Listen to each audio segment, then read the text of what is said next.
മഹാരാഷ്ട്ര ജാർഖണ്ഡ് നിയമസഭകളിലേക്കുള്ള വോട്ടെടുപ്പും പുരോഗമിക്കുകയാണ്. മഹാരാഷ്ട്രയിലെ 288 മണ്ഡലങ്ങളിലേക്കും ജാർഖണ്ഡിലെ 81-ൽ 38 മണ്ഡലങ്ങളിലേക്കുമുള്ള വോട്ടെടുപ്പാണ് ഇന്ന് നടക്കുന്നത്. മഹാരാഷ്ട്രയിൽ മന്ദഗതിയിലാണ് പോളിംഗ്. ജാർഖണ്ഡിലാകട്ടെ 1 മണിവരെ ഭേദപ്പെട്ട പോളിംഗ് രേഖപ്പെടുത്തി. ശ്രീനാഥ് ചന്ദ്രൻ മുംബൈയിൽ നിന്നും ഒപ്പം ആർ അച്യുതനും വിശദാംശങ്ങളുമായി. ആദ്യം ശ്രീനാഥ് ചന്ദ്രനിലേക്ക്. ശ്രീനാഥ്, മുംബൈയിൽ നമുക്കറിയാം മഹാരാഷ്ട്രയെ സംബന്ധിച്ചിടത്തോളം കാടടച്ചുള്ള പ്രചാരണം നടന്ന ഇടമാണ്, മഹായുദ്ധമാണ്. വലിയ ഒരു പ്രചാരണ കാലയളവ് തന്നെ കടന്നുപോയി. പക്ഷേ ആ ഒരു ആവേശം ബൂത്തുകളിലേക്ക് കാണാനില്ല എന്നതാണോ മന്ദഗതിയിൽ പോളിംഗ് എന്ന് പറയുമ്പോൾ നൽകുന്ന സൂചന എന്താണ്?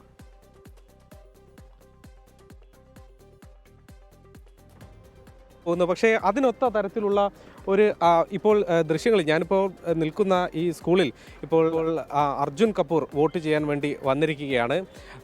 സിനിമാ താരങ്ങൾ പലരും വോട്ട് ചെയ്യാൻ എത്തുന്ന ഒരു ബൂത്ത് കൂടിയാണ് ഈ ജംനാബായി നാർസി സ്കൂൾ. ഏതായാലും അർജുൻ ഇപ്പോൾ വോട്ട് ചെയ്യാൻ എത്തുന്നു. നേരത്തെ കാർത്തിക് ആര്യൻ അടക്കമുള്ളവരും വോട്ട് ചെയ്യാൻ വേണ്ടി ഇവിടെ എത്തിയിരുന്നു. അമിതാഭ് ബച്ചൻ അടക്കമുള്ള ബച്ചൻ കുടുംബാംഗങ്ങളും ഇവിടെയാണ് വോട്ട് ചെയ്യുന്നത്. വിവേക് ഒബ്രോയും ഇവിടെ വോട്ട് ചെയ്യുന്നു. അങ്ങനെ പ്രമുഖരായ പലരും വോട്ട് ചെയ്യുന്നുണ്ട്. മുംബൈയിൽ പൊതുവെ ഈ മുംബൈയിലെ ബൂത്തുകളിലൊക്കെ ഈ തെരഞ്ഞെടുപ്പ് ദിവസം ഉണ്ടാകുന്ന പ്രധാനപ്പെട്ട കാഴ്ചകളൊന്നും ഈ സെലിബ്രിറ്റികൾ പലരും വന്ന് വോട്ട് ചെയ്യുന്നതാണ്.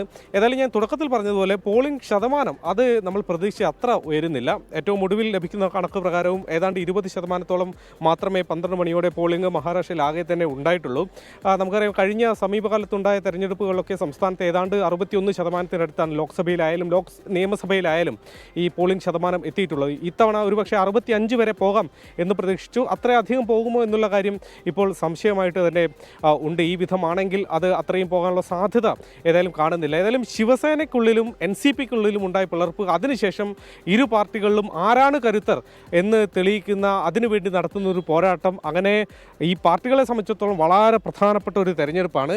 അതുകൊണ്ട് വലിയ പ്രചാരണം ഇരു പക്ഷങ്ങളും നടത്തിയിട്ടുണ്ട്. ഇന്നലെ പോലും അവസാന നിമിഷം പോലും വലിയ രാഷ്ട്രീയ നാടകങ്ങൾ പലതും സംസ്ഥാനം കണ്ടു. വിനോദ് താവഡയുടെ പക്കൽ നിന്ന് BJP ദേശീയ ജനറൽ സെക്രട്ടറി പക്കൽ നിന്ന് പണം പിടിച്ചതും പിന്നീട് രാത്രിയോടെ BJP മറു ആരോപണം പ്രതിപക്ഷ നേതാക്കൾക്ക് നേരെ ഉന്നയിക്കുന്നതുമൊക്കെ നമ്മൾ കണ്ടതാണ്. അങ്ങനെ പല നാടകങ്ങൾക്കുമൊടുവിൽ പ്രചാരണത്തിനൊടുവിൽ അതിനൊത്ത തരത്തിലുള്ള ഒരു പോളിംഗ് വോട്ടർമാരുടെ ഭാഗത്ത് നിന്ന് ഉണ്ടാകുന്നില്ല എന്നതാണ് നമുക്ക് മനസ്സിലാക്കുന്നത്. ഏതായാലും ഉച്ചയ്ക്ക് ശേഷം സ്ഥിതി എങ്ങനെയാകും എന്നത് നമുക്ക് കണ്ട് അറിയേണ്ടി വരും.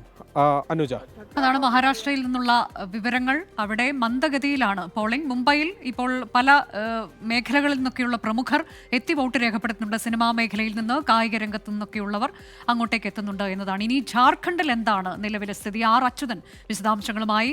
അച്യുതൻ, ജാർഖണ്ഡിൽ 2ാം ഘട്ട തെരഞ്ഞെടുപ്പാണ് ഇപ്പോൾ നടക്കുന്നത്. അതിൽ പ്രമുഖരായ നേതാക്കളൊക്കെ ഇന്ന് മത്സരിക്കുന്നുണ്ട്. ഭേദപ്പെട്ട പോളിംഗ് വിവരങ്ങൾ.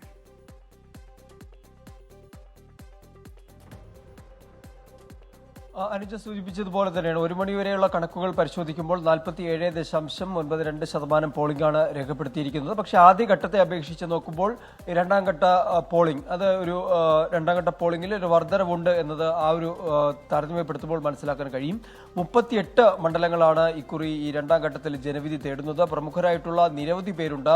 മുൻ മുഖ്യമന്ത്രി BJPയുടെ മുൻ മുഖ്യമന്ത്രി ബാബുലാൽ മറാണ്ടി, അതുപോലെ തന്നെ JMMന്റെ മുഖ്യമന്ത്രിയായിട്ടുള്ള ഹേമന്ത് സോറന്റെ ഭാര്യ കൽപ്പന സോറൻ ഉൾപ്പെടെയുള്ള പ്രമുഖരും ഈ 2ാം ഘട്ടത്തിലാണ് ജനവിധി തേടുന്നത്.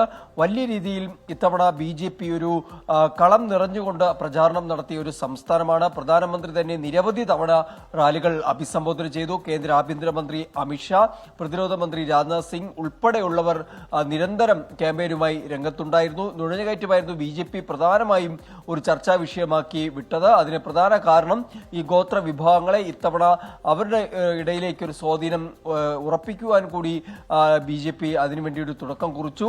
എന്നാലും JMMനെ സംബന്ധിച്ച് JMMന്റെ അടിത്തറ ഗോത്രവർഗ വിഭാഗങ്ങൾക്കിടയിലുണ്ട്. അതുകൊണ്ട് തന്നെ അത് അവരുടെ ഒരു ആത്മവിശ്വാസമാണ്. പക്ഷേ അതേ സമയത്ത് കോൺഗ്രസിന്റെ ഭാഗത്ത് നിന്ന്, അതായത് കോൺഗ്രസിന്റെ മുതിർന്ന നേതാക്കൾ സംസ്ഥാനത്ത് പ്രചാരണം നടത്തിയത് അത് വളരെ കുറച്ച് മാത്രമായിരുന്നു. അതിൽ ചില അതൃപ്തികളും അവസാന ഘട്ടത്തിൽ ഉയർന്നിരുന്നു. എന്തായാലും അത്തരം കാര്യങ്ങളെല്ലാം നിൽക്കുന്നുണ്ട്. വലിയ പ്രതീക്ഷ BJP ഇത്തവണ വയ്ക്കുന്നുണ്ട്. പക്ഷേ വീണ്ടും ഭരണം ഉറപ്പിക്കുവാൻ കഴിയുമെന്നുള്ള ഒരു ആത്മവിശ്വാസം അത് JMMന്റെയും കോൺഗ്രസും ചേർന്നുള്ള ഇന്ത്യ മുന്നണിയും പ്രകടിപ്പിക്കുന്നുണ്ട്. അനുജ, അതാണ് ജാർഖണ്ഡിൽ ഉച്ചവരെ ഭേദപ്പെട്ട പോളിംഗ് എന്നുള്ളതാണ്. പ്രമുഖരായ നേതാക്കളൊക്കെ ഇന്ന് ഈ ഘട്ടത്തിൽ 2ാം ഘട്ടത്തിൽ വോട്ട് രേഖപ്പെടുത്തി പുറത്തു വരുന്നു. അതിൻ്റെയൊക്കെ ദൃശ്യങ്ങളാണ് ഇപ്പോൾ പ്രേക്ഷകർ കണ്ടത്.